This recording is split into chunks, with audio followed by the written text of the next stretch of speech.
Earth was once a great civilization that reached the heavens, but 500 years ago that all ended. The entire civilization fell, and those that survived were never the same. A great evil then arrived on Earth, and the surviving civilization was forever scared. That ultimate evil is called the shinobi. They arrived on a meteor and have been terrorizing humanity ever since. Great cities and nature all got destroyed by the shinobi. Now Earth is just a barren wasteland, and those who remain must hide every day from the monsters. In the present, we see a mysterious man with long white hair and glasses surrounded by crazed monsters. The monsters aren't attacking this man, and it appears that they are working for him. This man proclaims that he has finally conquered the Kingdom of Ice. Two soldiers watch as Ice has been totally ravaged by monstrous shinobi. They decided to retreat as it is too dangerous. Meanwhile, we see a big transport vehicle making its way to an unknown destination. Inside the vehicle are helpless girls talking, and it seems that for the past 3 months they have been traveling. They'd left their castle behind, and the girls theorize that the princess has become depressed because of their long travel. In the meantime, the princess is sitting in the front seat with the driver and Knight Sanda, fast asleep as the road tends to make her tired. The giant vehicle makes its way through a desolate land, and you can even see the remains of a once civilized world. The princess dreams of her past and the last days of her kingdom.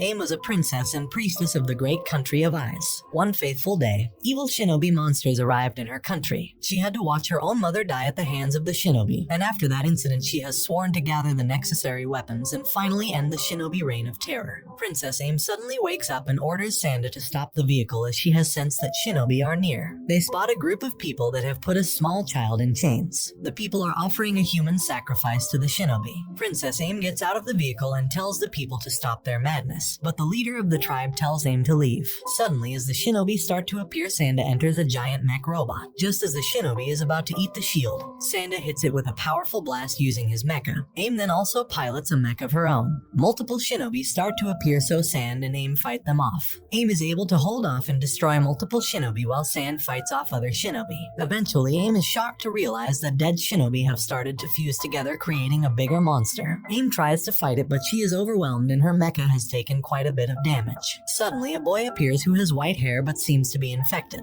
He is fast and swift and slashes the shinobi in half. He then uses his superhuman speed and saves Aim from being killed. She sees the boy up close, one eye blue and the other covered in purple alien-like armor. Aim and Sand keep fighting, and the mysterious boy joins them in battle. Finally, they are able to defeat all the shinobi and save the villagers, and we see the boy defeat the last shinobi. The boy's body then returns back to normal and he starts to bleed. The group says goodbye to the villagers and they take the mysterious boy with them on their journey. The girls on the vehicle are called Iri, Rin, and Yuzu, and they all examine the boy. It seems that he is not affected by the shinobi poison at all, but his body seems to have taken a lot of damage. The boy wakes up, but he immediately falls back on the ground due to exhaustion, so the girls give him some rice to eat. Meanwhile, Sand tells the princess that they will have to camp tonight. The boy finally is able to walk on his own, and Sand explains that the special lights that he is placing around the vehicle will keep the shinobi away. Sand tells the boy to go and introduce himself to the princess as she has been very worried about him. The boy goes and sees the princess standing atop a mountain. He is stunned at how beautiful she is. When the princess notices him, she gets embarrassed as nobody has seen her like this. The two start talking and the boy reveals that his name is Sue. Princess Aim moves closer and she reveals that she has figured out that Sue is actually a being called the Yajuo. He is the last of his kind, and Princess Aim begs him to join her fight against the shinobi. However, Sue gets scared and runs away as he doesn't feel that he is powerful enough to help the princess. Later in the evening, Aim and Sanda talk and we learn that the Yajuo are special beings that are said to be created by humans as weapons to fight the shinobi. Sanda even fought alongside one of the Yajuo, but it has long been said that their kind has disappeared. The following morning, Sue appears in front of the group's vehicle. He says that because the princess saved her life, he will fight alongside her and help her destroy the shinobi once and for all. Princess Aim is happy and she thanks Sue. She also tells him that he is not a monster nor a shinobi. His eyes are the color of the beautiful sky, so he must be special. After Sue joins the party, Sand gives him a special military outfit.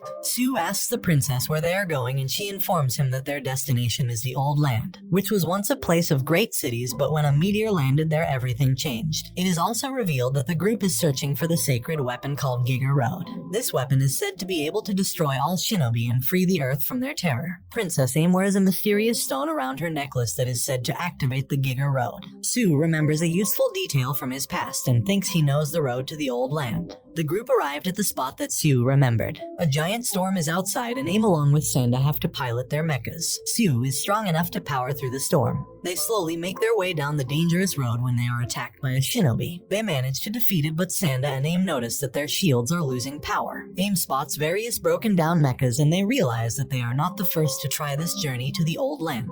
With their shields falling apart, Aim and Sand will soon lose consciousness, so Sanda warns the princess and tells her they need to turn back. But Princess Aim doesn't want to give up, so she keeps moving until eventually both her and Sand pass out. Sue goes back to rescue them when giant mecha soldiers arrive and they are all taken prisoner. Princess Aim wakes up the next day and realizes that her group has been taken to the Torai castle. Aim is greeted by a commander in the Torai army who invites her to go meet someone very important. This whole Torai castle is a giant city located in the desolate desert. Aim thanks the soldier for saving their life and the commander delivers Aim to a special room. There, Princess Aim meets the great ambassador of Torai called Kazusa Shin. Princess Aim gets angry when Kazusa tells her the quest to find the holy weapon is a stupid one. He thinks that the weapon does not exist, or if it does, it could cause humanity to be destroyed as well as the shinobi monsters. Kazusa tells Aim that his only goal is to protect the people of Torai. He also takes the necklace that Aim wears. Later on, Aim starts feeling faint and she has a flashback of a man with long white hair and glasses. She doesn't understand the memory and she ends up falling to the ground. Kazusa notices this and goes to help her.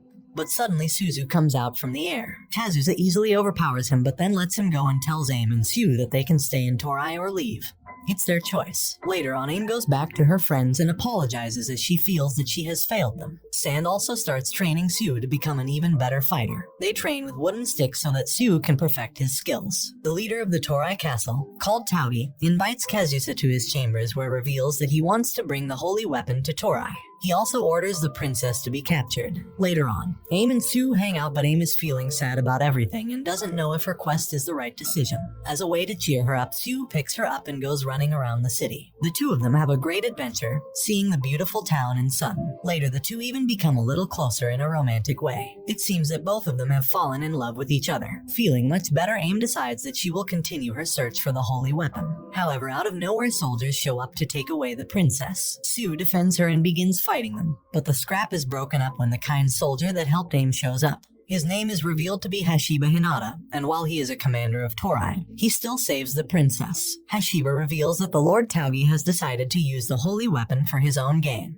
Hashiba tells Princess Aim that she must find Kazusa before he goes to search for the weapon. Aim and Sue make their way to their friends and tell Sanda to prepare for an escape. They then finally find Kazusa. Princess Aim tries to explain that while she understands that the holy weapon is dangerous, it must be used so that people can be free of the shinobi monsters. She then demands her necklace back as she will continue her quest. Kazusa is still convinced that the holy weapon will only bring death and destruction to humanity. He tells the princess that if she wants her necklace back, she will have to kill him. Sue and Kazusa then begin their duel. Kazusa is impressed that he is fighting one of the Yajuo. He doesn't often fight worthy opponents, but this time it's different. Both Sue and Kazusa are extremely skilled and fast with the sword. They move at lightning speed, hitting each strike with extreme precision. Finally, Sue remembers the training he had with Sanda and uses it to his advantage, managing to stab Kazusa in the shoulder, making him start to bleed out. However, Kazusa is not done and wants to continue fighting, but the princess stops it. She tells him that the people of Torai will lose a great leader if he dies today, and he owes it to those people to lead them to a better world. Kazusa is taken aback by her words. Their conversation is put to a sudden stop when a giant flying fortress appears near Torai. The fortress seems to be from Issa. The mecha warriors that defend the city start firing, but they don't do any damage.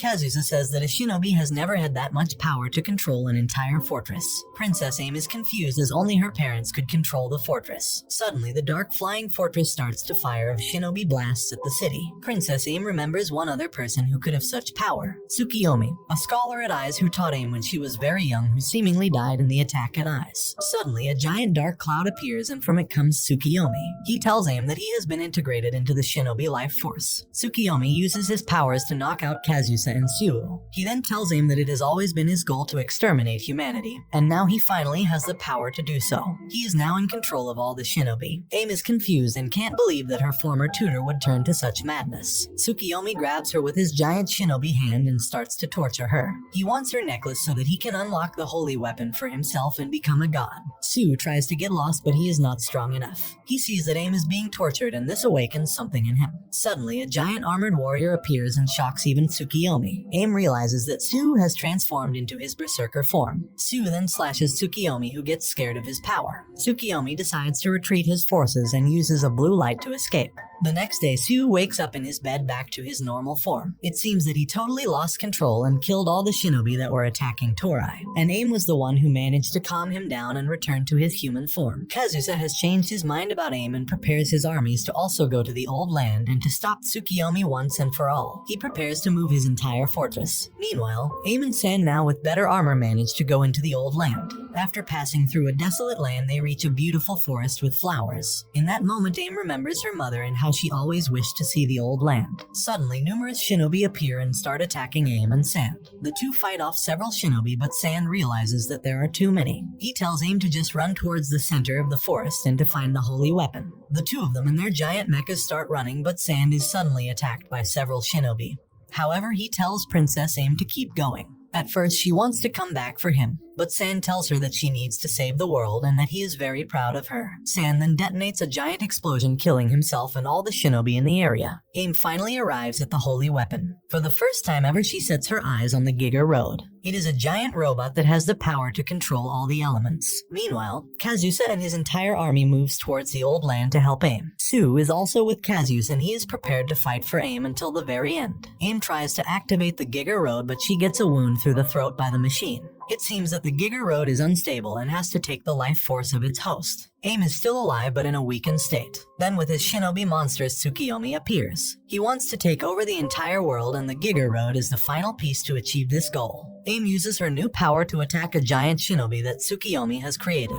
Aim tries, but eventually her attacks prove to be too weak. She needs to fully activate the Giga Road, but so far she has not been able to do so. Shortly after, Kazusa and his armies arrive and they begin firing countless cannons at the shinobi. Su joins the battle and engages in a fierce fight with Tsukiyomi. This gives Aim enough time to charge the Giga Road. Su loses a lot of blood during his fight, but he still keeps going to defend his princess. Tsukiyomi grows bored of the whole battle, so he unleashes a final attack that almost kills Su. While Tsukiyomi charges up for another attack, Su, who is barely alive, makes his way to Aim. He embraces Aim when the Giga Road stabs him through the chest. The Giga Road then consumes both Aim and Su. With this, the weapon is finally active and Aim takes control and she unleashes its full power. The giant legendary weapon has awakened, and with its attacks, Tsukiyomi is close to defeat. Aim and Su are finally together, and she promises that they will always be together no matter what. The Giga Road then picks up Tsukiyomi along with his giant shinobi and flies into the sky.